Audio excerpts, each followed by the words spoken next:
श्री स्वामी समर्थ। जय माता लक्ष्मी। ओम लक्ष्मी नमः। धनाय नमो नमः। ओम श्रीं ह्रीं क्लीं कमले कमलालये प्रसिद्ध प्रसिद्ध श्रीं ह्रीं श्रीं ओम महालक्ष्मीय नमः।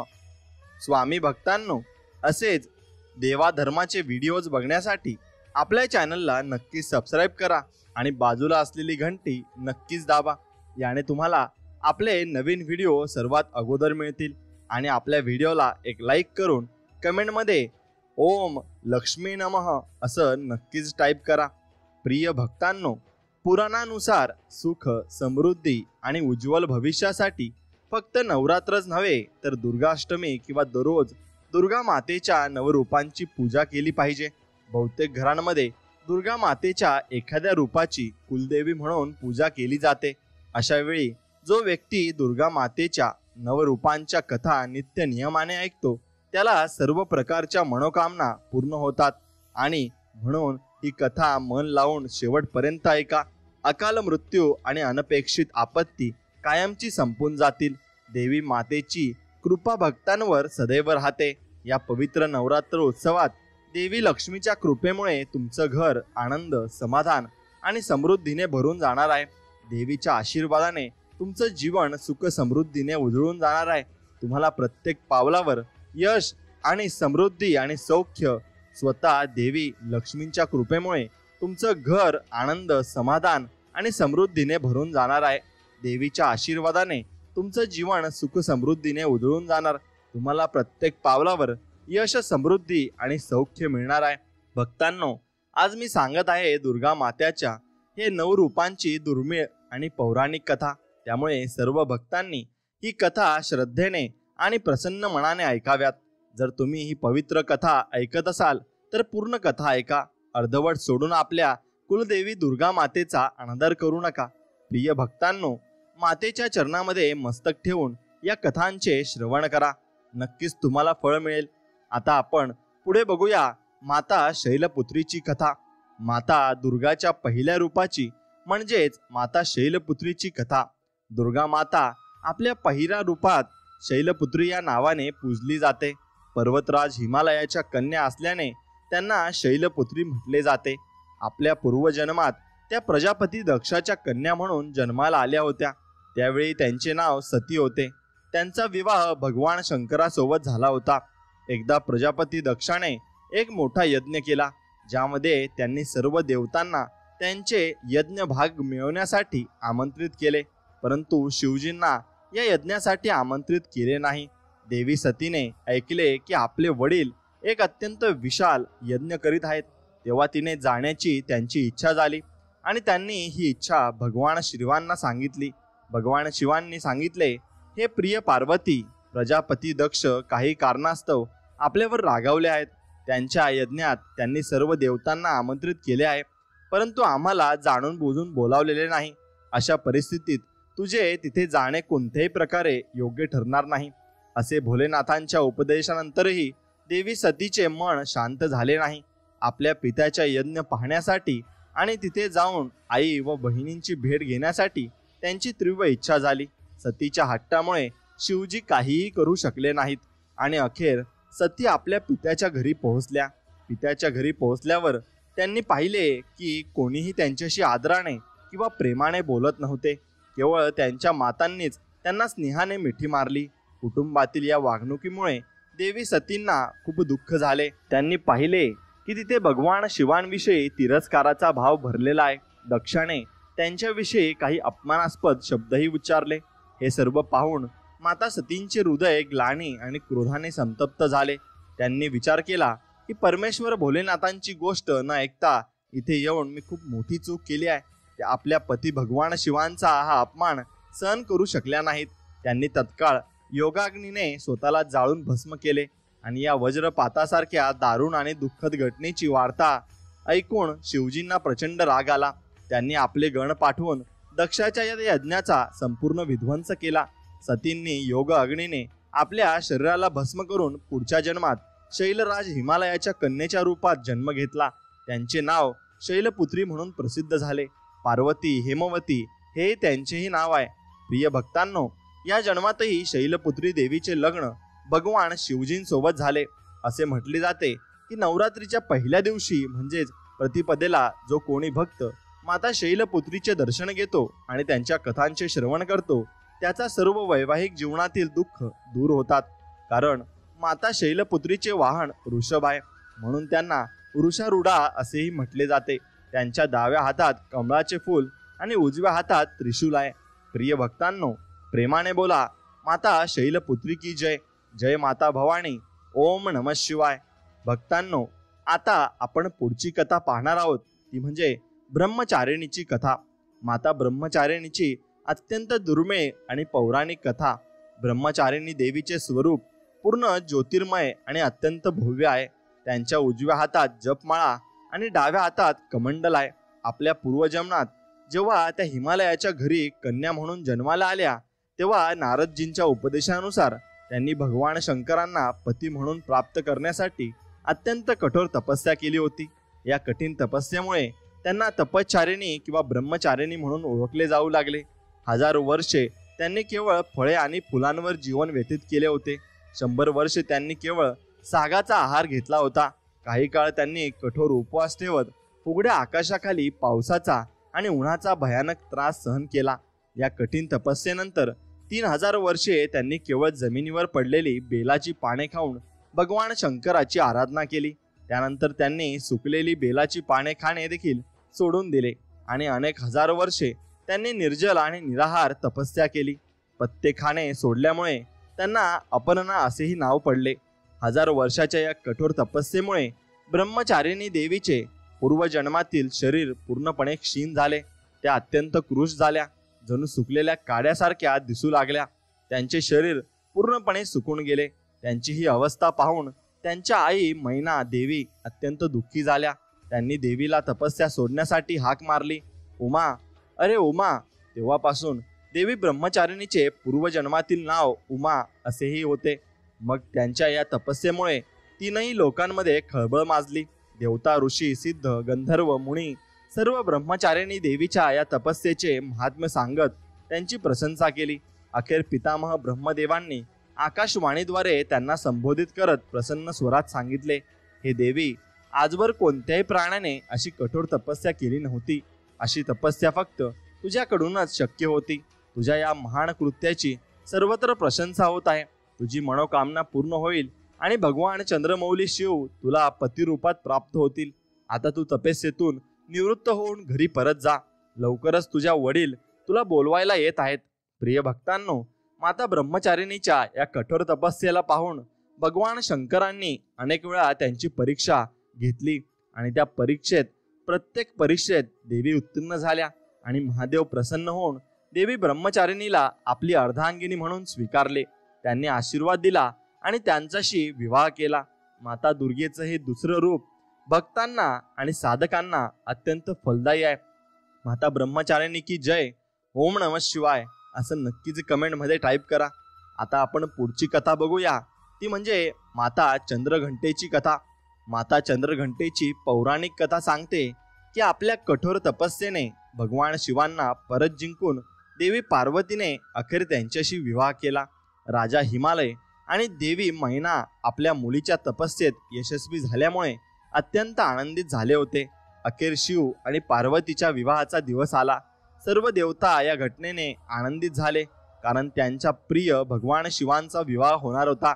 भगवान शंकर आपले गण घेऊन राजा हिमालयाच्या दरबारात घेऊन आले. ते भोलेनाथ आहेत, ज्यांचं नावच शुभत्वाचं प्रतीक आहेत. त्यांना बाह्य सजावट किंवा औपचारिकरितेची काहीही पर्वा नव्हती. ते जसे होते तसेच विवाहासाठी पुढे गेले. वासुकी आणि तक्षकासारख्या भयानक नागांची माळ, कडे, कमरपट्टा आणि बाळी घालून त्यांनी सजवलं. मग त्यांच्या केसात गोंधळ होता आणि त्यांचं शरीर स्मशानाची राख लावलेली होतं. मग भगवान शिवांनी आपल्या 5ही मुखांचं दर्शन दिलं आणि ते अतिशय प्रभावशाली, उग्र आणि तीव्र दिसत होते.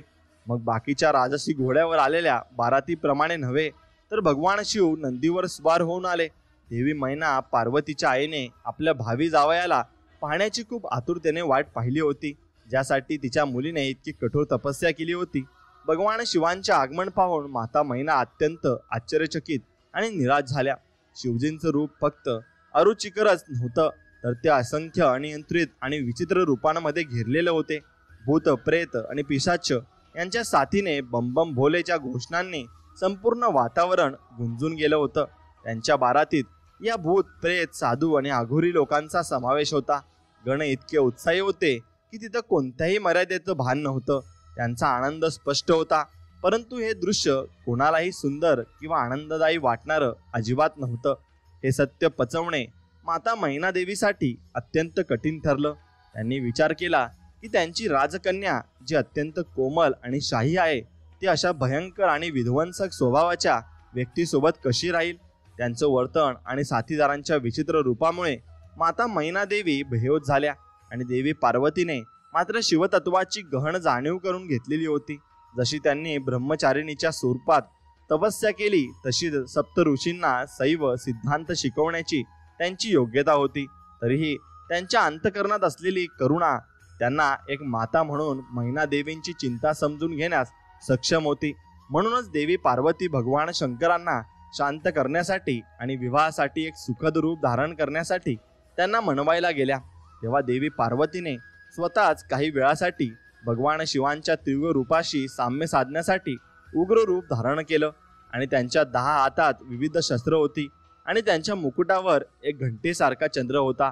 या रूपाला चंद्रघंटा म्हणतात आणि त्यांची पूजा केली जाते. देवी चंद्रघंटाच्या या उग्र आणि तेजस्वी रूपांमुळे शिवांचा रौद्र रूप शांत झाला आणि त्यांच्या उपद्रवी गणांना देखील वश करण्यात आलं. देवी चंद्रघंटेच्या या रूपामुळे शिवांनी आपल्या भयानक रूपांचं त्याग करण्यास मान्यता दिली. त्यांच्या विनंतीनुसार शिवांनी आपलं रूप बदललं आणि भगवान विष्णूंनी त्यांना सर्वात आकर्षक वराच्या रूपात सजवलं.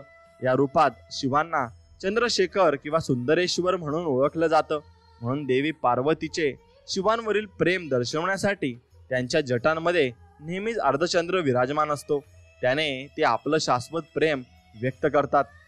भगवान शिवांनी आपल्या कपाळावर अर्धचंद्र धारण केला आणि भव्य विवाहानंतर देवी पार्वती एका लाजरी नवीन नवरीच्या रूपात भगवान शिवांसोबत कैलास पर्वतावर गेल्या. शिव अजूनही ध्यानात मग्न होते आणि देवी पार्वती दररोज त्यांची गुफा स्वच्छ करत आणि त्यांच्या सर्व गरजांची काळजी घेत होत्या. हळूहळू देवी पार्वतीने कैलासावर आपलं नवीन घर बसवलं.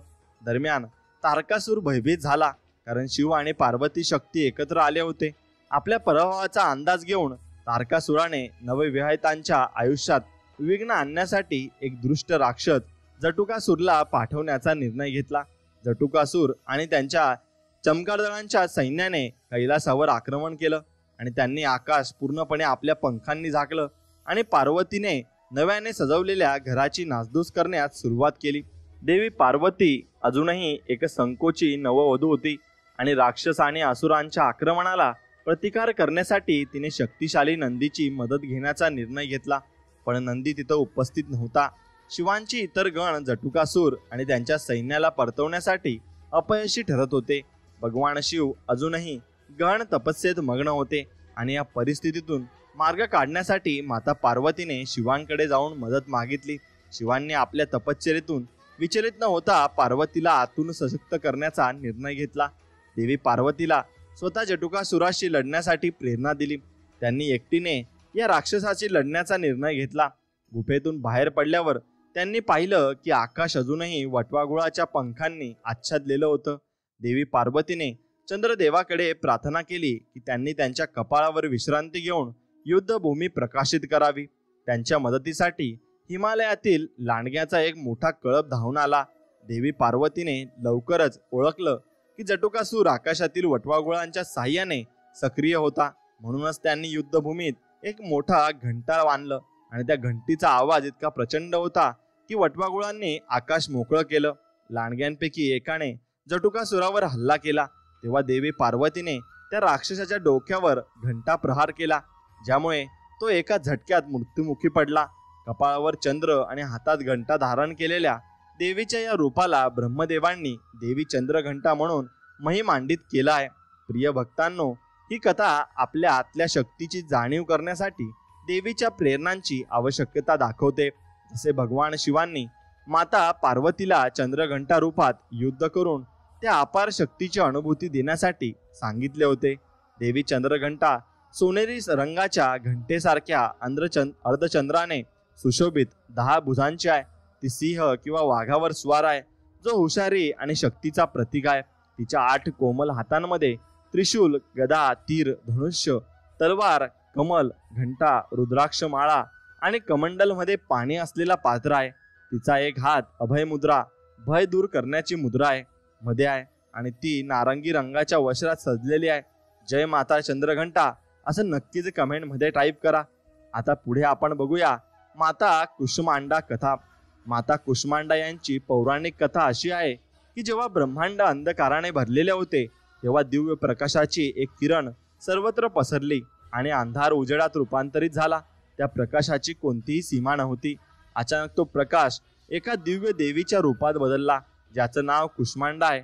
तिच्या मंद आणि हलक्या हास्यातून अंड म्हणजेच ब्रह्मांडाची निर्मिती झाली आणि देवी कुष्मांडा यांच्या चेहऱ्याने हसणे हे कारणीभूत आहे, ज्यामुळे पृथ्वी, सर्व ग्रह, चंद्र, सूर्य, तारे आणि आकाशगंगा अस्तित्वात आली.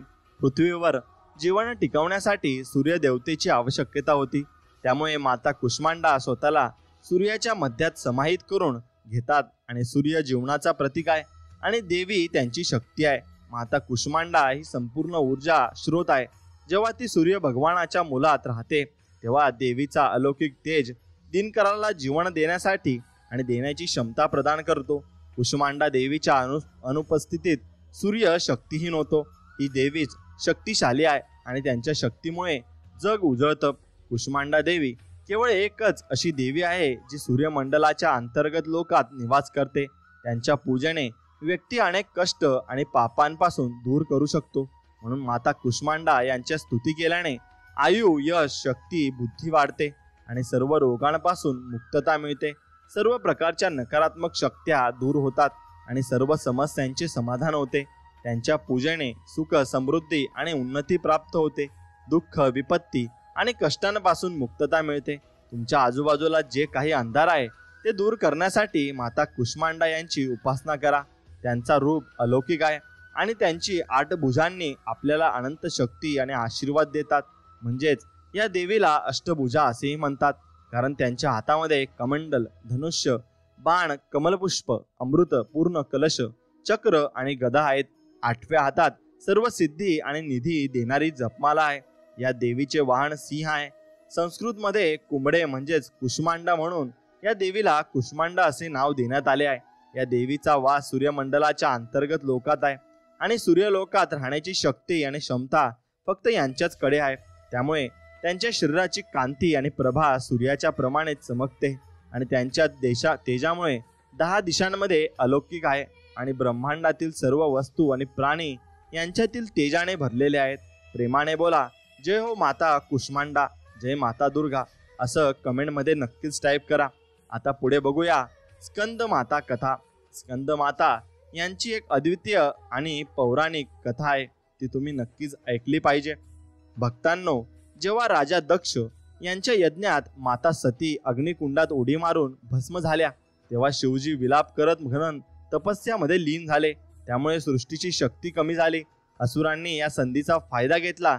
पौराणिक कथांमध्ये वर्णन केल्याप्रमाणे एका असुराचे नाव तारकासूर होते. त्याने कठोर तपस्येद्वारे ब्रह्माजींना प्रसन्न करून अमर होण्याचा वरदान मागितला. ब्रह्माजींनी त्याला सांगितले की हे तारकासूर, या पृथ्वीवर जन्म घेणाऱ्याचे मृत्यू निश्चित आहे. कोणीही अमर होऊ शकत नाही. तुम्ही दुसरा वरदान मागा. हे ऐकून तारकासूर खूप दुःखी झाला. काही काळ विचार करून त्याने कुटील हसत सांगितले, हे भगवान, मला हे वरदान द्या की माझा मृत्यू भगवान शिवांच्या पुत्रांच्या हातांनी होईल. ब्रह्माजींनी त्याला तथास्तु म्हटले आणि ते अंतर्ध्यान झाले. तारकासुराने विचार केला की भगवान शिव तर माता सतीच्या वियोगात अनंत काळापर्यंत तपस्या करणार आहेत आणि माता सतीचा स्थान भगवान शंकर कोणालाही देणार नाही. म्हणून त्यांनी विवाह करणे शक्यच नाही. त्यामुळे त्यांचा पुत्र जन्म घेणे असंभव आहे. त्यामुळे तारकासूर एक प्रकारे स्वतःला अमर समजायला लागला. हा वरदान मिळाल्यानंतर त्याने देवतांवर अत्याचार सुरू केला. देवतागण खूपच चिंतित झाले आणि त्यांनी ब्रह्माजींना मदतीसाठी प्रार्थना केली. ब्रह्माजींनी सांगितले की तारकासुराचा अंत भगवान शिवाच्या पुत्रानेच करावा लागेल. हे ऐकून इंद्र आणि सर्व देवता भगवान शिवकडे गेले आणि या सृष्टीला तारकासुराच्या दृष्ट कृत्यांपासून मुक्त करण्याची प्रार्थना केली. भगवान शिवांनी सर्व देवांना या समस्येचा उपाय देण्याचे आश्वासन दिले. त्यानंतर भगवान शिवांनी माता पार्वतीच्या प्रती त्यांचा अनुराग कसा आहे हे तपासण्यासाठी विचार केला. माता पार्वतीच्या तपस्येने प्रसन्न होऊन त्यांनी तिच्याशी विवाह केला आणि विवाहानंतर भगवान शिव आणि माता पार्वती यांचे पुत्र स्कंद म्हणजेच कार्तिकेय यांचा जन्म झाला. कार्तिकेय लहानपणापासूनच अत्यंत वीर आणि शक्तिशाली होते. माता पार्वतीने स्कंदचा माते स्वरूप धारण केला आणि त्याला अस्त्रशस्त्रांची शिकवण दिली. त्याला सर्व शक्ती प्रदान केली. यामुळे कार्तिकेयने दुष्ट असुरांचा संहार करायला सुरुवात केली. अखेर ती वेळ आली जी देवता अनेक युगांपासून प्रतीक्षा करीत होते. कार्तिकेयने तारकासुराबरोबर युद्ध केले, जे भयंकर युद्ध होते. या युद्धात कार्तिकेयने तारकासुराचा वध केला. देवतांनी भगवान कार्तिकेयाच्या वीरतेचे कौतुक केले आणि त्याला देवतांचा सेनापती बनवले. स्कंद मातेला 4 भुजा आहेत.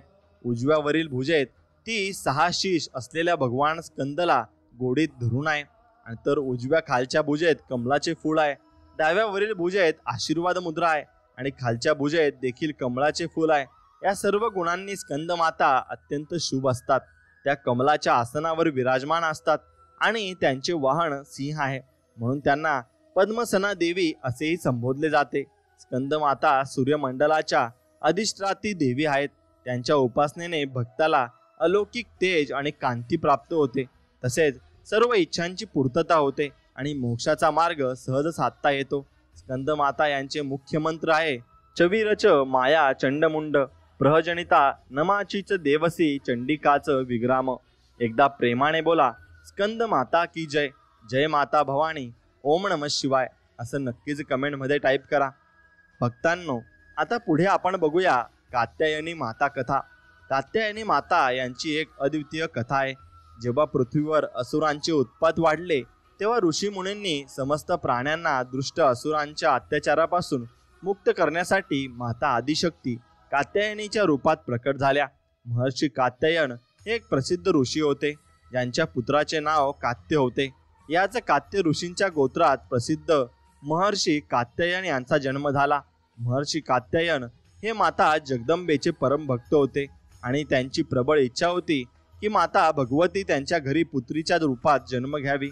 माता जगदंबेची उपासना करत त्यांनी अनेक वर्षे कठोर तपस्या केली. माता भगवती त्यांच्या तपस्येने प्रसन्न होऊन महर्षी कात्यायन यांच्या घरी जन्म घेण्याचा निर्णय घेतला. आश्विन कृष्ण चतुर्थीला महर्षी कात्यायन यांच्या पुत्रीच्या रूपात माता जगदंबेचा जन्म झाला. जन्मानंतर कात्यायन ऋषींनी माता आदिशक्तीची विधीपूर्वक पूजा आयोजित केली. सुख सप्तमी, अष्टमी आणि नवमी पर्यंत 3 दिवस त्यांनी कात्यायनी माता यांच्या उपासनेची पूजा केली आणि दशमीला महिषासुराचा वध केला. महिषासुराच्या वधानंतर समस्त देव आणि मानव लोकांमध्ये मा दुर्गेची जय जयकार सुरू झाला आणि कात्यायन ऋषींची पुत्री असल्यामुळे त्यांचे नाव कात्यायनी माता म्हणून प्रसिद्ध झाले. दुसऱ्या एका कथेनुसार महर्षी कात्यायन यांनी सर्वप्रथम मा कात्यायनीची पूजा केली होती, म्हणून त्यांना कात्यायनी असे म्हटले गेले. मा कात्यायनी आपल्या भक्तांना निश्चित फळ प्रदान करतात. भगवान श्रीकृष्णाला पती म्हणून मिळवण्यासाठी ब्रजच्या गोपींनी याच देवीची पूजा केली होती. त्या ब्रजमंडलाच्या अधिष्ठात्री देवी म्हणून प्रसिद्ध आहेत आणि भगवान श्रीकृष्णाने देखील मा कात्यायनीची पूजा केली होती. मा कात्यायनीचे स्वरूप अत्यंत भव्य आणि दिव्य आहे. त्यांचे वर्ण सोन्यासारखे चमकदार आणि तेजस्वी आहे. त्यांच्या 4 भुजा आहेत. उजव्या बाजूचा वरचा हात अभय मुद्रा आणि खालचा वर मुद्रा आहे. डाव्या बाजूच्या वरच्या हातात तलवार आहे आणि खालच्या हातात कमळाचे फूल आहे. त्यांचे वाहन सिंह आहे. माता कात्यायनीची भक्ती करणाऱ्यांच्या भक्ताने सहज भावनेने माता कात्यायनीचे दर्शन प्राप्त होते. माता कात्यायनीच्या भक्ती आणि उपासनेमुळे माणसाला अर्थ, धर्म, काम आणि मोक्ष यांची सहज प्राप्ती होते. त्याचबरोबर त्यांचे रोग, शोक, संताप इत्यादी सर्व नष्ट होतात. प्रेमाने एकदा म्हणा जय मा दुर्गा, जय मा शेरावाली, ओम नमः शिवाय नक्कीच कमेंटमध्ये टाईप करा. भक्तांनो, आता आपण पुढची कथा बघणार आहोत. काल रात्री माता कथा. पौराणिक कथानुसार शुभ आणि निशुंभ यांनी रक्तबीज नावाचे 3 दुष्ट दैत्य होते, ज्यांनी एकत्र येऊन 3ही लोकांमध्ये हाहाकार माजवला होता. या 3 दैत्यांमुळे समस्त प्राणी आणि देवतांसमोर जीवनाचा मोठा संकट निर्माण झाला होता. या दुष्ट दैत्यांच्या बलासमोर कोणतेही अस्त्रशस्त्र टिकू शकत नव्हते. अखेरीस त्रस्त होऊन सर्व देवता भगवान शिवांकडे गेले आणि त्यांच्याजवळ आपले प्राण वाचवण्यासाठी याचना केली. शिवजींनी देवतांचे दुःख समजून घेतले आणि त्यांना लवकर या संकटातून सोडवण्याचे वचन दिले. भगवान शिवांना माहिती होते की या दैत्यांचा संहार फक्त माता पार्वतीच करू शकतात. त्यानंतर भगवान शिवांनी माता पार्वतीला सांगितले, हे देवी, आपण आदिशक्ती जगतजननी आहात. तुमच्या तेजासमोर तीनही लोकांमध्ये कोणीही तग धरू शकत नाही. आपण या दुष्ट राक्षसांचा वध करून या सृष्टीचे रक्षण करा. शिवजींनी आज्ञा पाळून माता पार्वतींनी दुर्गा देवीचे रूप धारण केले आणि शुंभ, निशुंभ आणि रक्तबीजाचा वध करण्यासाठी त्या निघाल्या. पण रक्तबीजाचा वध करण्यामध्ये एक मोठी समस्या होती. रक्तबीजाला असे वरदान मिळाले होते की जिथे जिथे त्याच्या रक्ताचे एक थेंब पडेल तिथे त्याच्यासारखा दुसरा दानव उत्पन्न होईल, ज्यामुळे त्याचा वध करणे अत्यंत कठीण झाले. माता दुर्गाने दानवांच्या सैन्याचा संहार सुरू केला. भीषण युद्ध सुरू होते आणि असे वाटत होते की पृथ्वी रक्ताने लाल होईल. माता दुर्गा आपल्या सिंहावर स्वार होऊन दानवांच्या छावणीत प्रलय माजवत होत्या. त्यांचा रुद्र रूप पाहून दानव भयभीत होऊन थरथर कापत होते आणि चारही बाजूंना रक्त आणि मृतदेहांचा अंबार लागला होता. सर्व दानव मृत्यूच्या तोंडात गेले. पण खरी परीक्षा रक्तबीजाचा वध करणे होते. जेव्हा माता दुर्गा रक्तबीजावर प्रहार करीत तो हसू लागायचा आणि जिथे त्याचे रक्त पाडायचे तिथे शेकडो रक्तबीज पुन्हा उठून माता दुर्गेशी युद्ध करायला लागायचे. माता समजल्या की त्याला मारण्यासाठी त्यांचे रक्त जमिनीवर पडू देऊ नये. त्याच वेळी आदिशक्ती मा दुर्गाने आपल्या तेजातून मा कालरात्री यांची उत्पत्ती केली. जसेच मा दुर्गांनी रक्तबीजाचे डोके कापले, मा कालरात्रीने त्याचे रक्त खाली पडण्याआधीच आपल्या मुखात भरले आणि दुसरा रक्तबीज उत्पन्न होऊ शकला नाही. अशा प्रकारे मा दुर्गाचा कालरात्री रूप बनवून रक्तबीजाचा वध झाला. तेव्हापासून मा कालरात्री देवीच्या 7व्या रूपात पूजली जातात. आणि प्रिय भक्तांनो, या दिवशी जोही साधक व्रत करतो, माता दुर्गेची कथा ऐकतो आणि त्यांचे पूजन करतो, त्याच्यासाठी ब्रह्मांडातील सर्व सिद्धींचे द्वार उघडले जाते. त्याचे सर्व पाप आणि विघ्ने नष्ट होतात आणि त्याला अभय आणि पुण्याची प्राप्ती होते. मा कालरात्री दृष्टांचा नाश करणारे आहेत. कालरात्री देवी दुर्गेचाच एक रूप आहेत, ज्यांना दैत्य रक्तबीजाचा वध करण्यासाठी माता दुर्गांनी त्यांच्या तेजातून उत्पन्न केले होते. मा दुर्गेची 7वी शक्ती कालरात्री म्हणून ओळखली जाते. त्यांच्या शरीराचा रंग काळा आहे, जो अंधकाराचे प्रतीक आहे.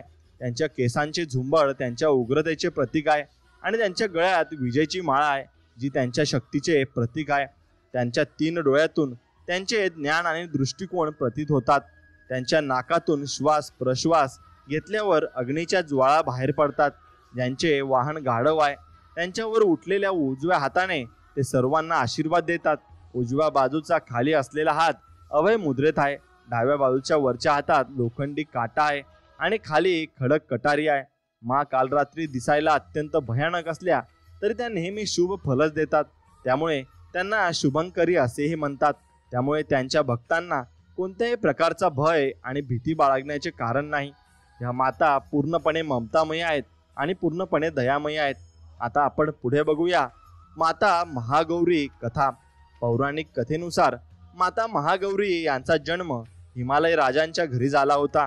असे सांगितले जाते की भगवान शिव आपल्या पहिल्या पत्नी देवी सतीच्या मृत्यूनंतर घन तपश्चर्येत गेले होते. भगवान शिवांनी आपल्या ध्यान सोडण्यास नकार दिला आणि अनेक वर्षे सर्व सांसारिक गोष्टींमधून दूर राहिले. याच दरम्यान तारकासूर नावाचा राक्षस देवतांना त्रास देत होता. देवतांच्या विनंतीवरून देवी सतीने हिमालयाची कन्या माता शैलपुत्री म्हणून जन्म घेतला, ज्यांना माता पार्वती असेही म्हटले जाते. माता पार्वतींनी भगवान शिवांना पती म्हणून मिळवण्यासाठी कठोर तपस्या केली होती. त्यांनी सर्व सांसारिक सुखाचा त्याग केला. जरी त्या राजकुमारी होत्या तरी त्यांनी राजकुमारीसारखे जीवन स्वीकारले नाही. त्यांनी अन्न पाणी न घेता शिवजींची कठोर तपस्या केली. असे म्हणतात की माता पार्वतीच्या कठोर तपश्चर्येमुळेच त्यांना माता ब्रह्मचारिणी म्हणून ओळखले जाऊ लागले. हजारो वर्षे गेली पण माता पार्वतींनी हार मानली नाही. थंडी पाऊस आणि वादळाचा सामना करत त्यांनी काहीही खाणे किंवा पिणे नाकारले. त्यामुळे त्यांनी त्यांची त्वचा काळी पडली आणि त्यांचे शरीर धूळ माती पाने यांनी झाकले गेले. या तीव्र तपस्येमुळे माता पार्वतींनी आपली सर्व चमक गमावली आणि खूप अशक्त झाल्या. अखेर अनेक वर्षानंतर भगवान शिवांनी माता पार्वतीच्या तपश्चर्येकडे लक्ष दिले. त्यांनी त्यांच्या भक्तीची परीक्षा घेतली आणि जाणले की त्या खरंच देवी सतीच आहेत. भगवान शिव माता पार्वतीशी विवाह करण्यास तयार झाले, पण माता पार्वती खूपच अशक्त होत्या आणि सर्व प्रकारच्या घाणीत झाकल्या गेल्या होत्या. भगवान शिवांनी त्यांना शुद्ध करण्याचा निर्णय घेतला आणि आपल्या जटांमधून वाहणाऱ्या गंगेच्या पवित्र जलाने माता पार्वतीवर जलधार सोडली आणि या पवित्र जलाने माता पार्वतीच्या शरीरावरची सर्व घाण धुवून निघाली आणि त्यांची हरवलेली चमक परत आली. जसेच पवित्र जल त्यांच्या अंगावरून पडले, त्यांची त्वचा पुन्हा तेजस्वी झाली आणि त्यात अत्यंत उजळ व सुंदर दिसू लागल्या. त्यांचा रंग चंद्राच्या प्रकाशासारखा तेजस्वी झाला, ज्यामुळे भगवान शिवांनी त्यांचे नाव महागौरी ठेवले आणि त्याच वेळेपासून त्यांना महागौरी या नावाने ओळखले जाते, कारण त्या दुधाप्रमाणे पांढऱ्या आणि गौर वनाच्या होत्या. शंख, चंद्र आणि कुंद फुलाची पांढरी छटा देखील त्यांच्या सुंदर तेजस्वी सौंदर्याला भिडू शकत नव्हती. शुद्ध पांढऱ्या साडीत लिपटलेल्या हिऱ्यांनी सजलेल्या ते पांढऱ्या बैलावर बसलेल्या होत्या आणि हजारो सूर्याच्या तेजाने प्रकाशित होत होत्या. महागौरी या चतुर्भुजा आहेत. त्यांच्या 2 हातात त्रिशूळ आणि डमरू आहे, तर इतर 2 हात अभय आणि वर मुद्रा दर्शवत आहेत. महागौरी यांच्या भक्तीमुळे भक्तांची आत्मा शुद्ध होते आणि त्यांच्या पाप व अशुद्धीचा नाश होतो. त्यांची पूजा आणि कथा श्रवण केल्याने सर्व प्रकारचे कष्ट दूर होतात आणि अमोघ फळाची प्राप्ती होते. विवाह जीवन सुखमय होते आणि धनसंपत्तीची प्राप्ती होते. त्यामुळे तुम्ही प्रत्येक जण बोला जय मा महागौरी असं कमेंटमध्ये नक्कीच टाईप करा. भक्तांनो, आता आपण पुढे बघूया माता सिद्धित्राची कथा. एक वेळ अशी होती की सृष्टीत सर्वत्र अंधकार पसरला होता. त्याचवेळी एक दिव्य शक्ती प्रकट झाली, जी महाशक्ती शिवाय दुसरी कोणीच नव्हती. या महाशक्तीने त्रिमूर्तीचा म्हणजेच ब्रह्मा, विष्णू आणि महादेवांचा जन्म घडवून आणला आणि त्यांना सृष्टीतील त्यांच्या कर्तव्याची आठवण करून दिली.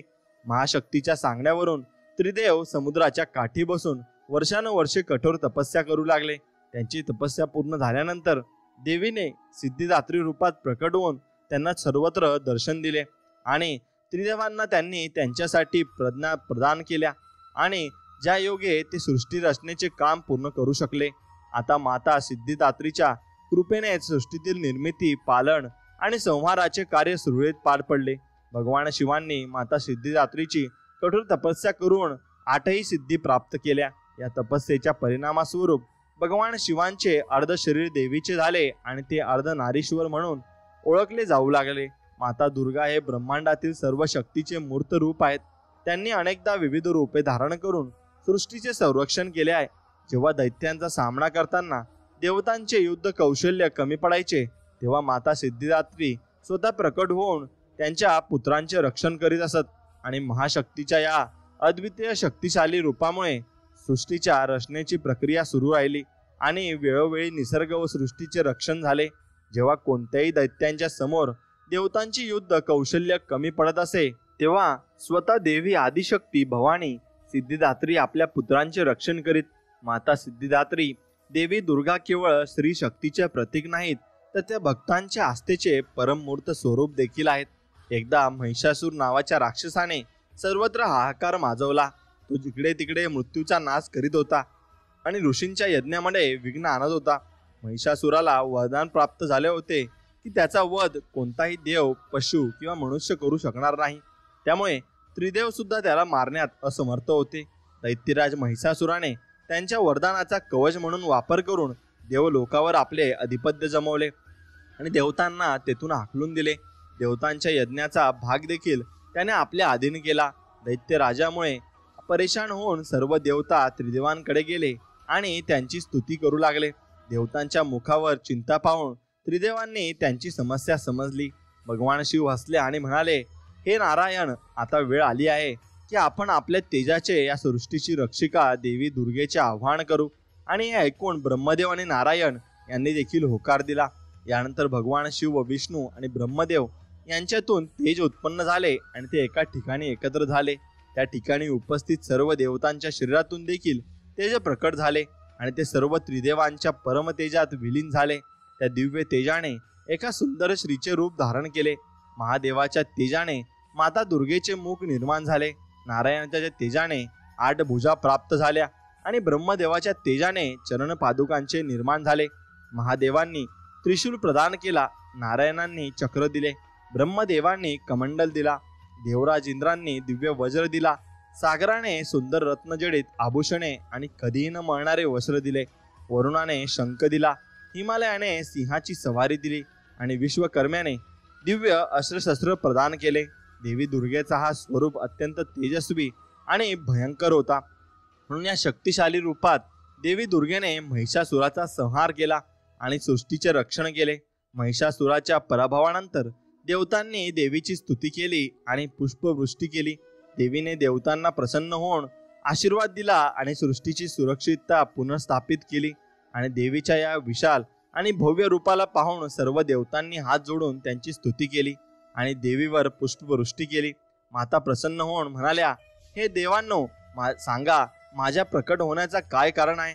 मी अत्यंत प्रसन्न आहे, तुम्ही मला तुमची समस्या सांगा, मी ती निश्चितपणे सोडवीन। यानंतर देवतांनी संपूर्ण परिस्थिती सांगितली। रड क्षेत्रात देवीने आपल्या विकराल रूपात प्रथम दैत्य राजाच्या सेनेचा संहार केला आणि नंतर महिषासुराला मारले। अशाच प्रकारे प्राचीन काळात दुर्गम नावाचा एक महाशक्तिशाली असुर होता।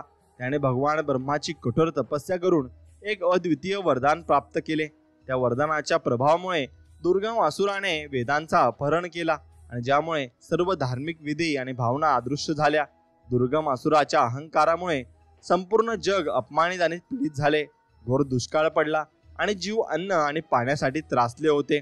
तीनही लोकात हाहाकार माजला आणि देवतांना देखील याचा मोठा धक्का बसला। सर्व देवता देवी भावनीच्या चरणी गेली आणि प्रार्थना केली, हे माता भवानी, हे माता सिद्धिदात्री, आपण असुरांचा संहार करणारी आहात।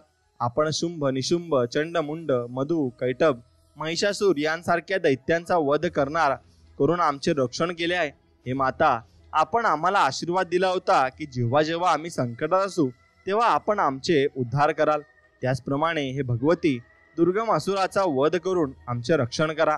देवतांच्या या विनंतीनंतर देवी प्रसन्न झाल्या। त्यांनी अनंत जलधारा प्रवाहित केल्या, ज्यामुळे संपूर्ण सृष्टी पाण्याने संपन्न झाली।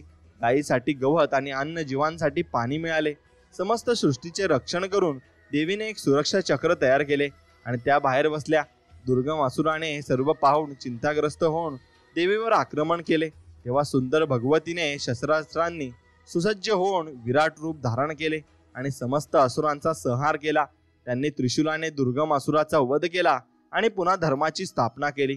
दुर्गम असुराचा वध केल्यामुळे देवीला दुर्गा असे नाव प्राप्त झाले आणि नवदुर्गामध्ये माता सिद्धिदात्री हे शेवटचे स्वरूप आहे।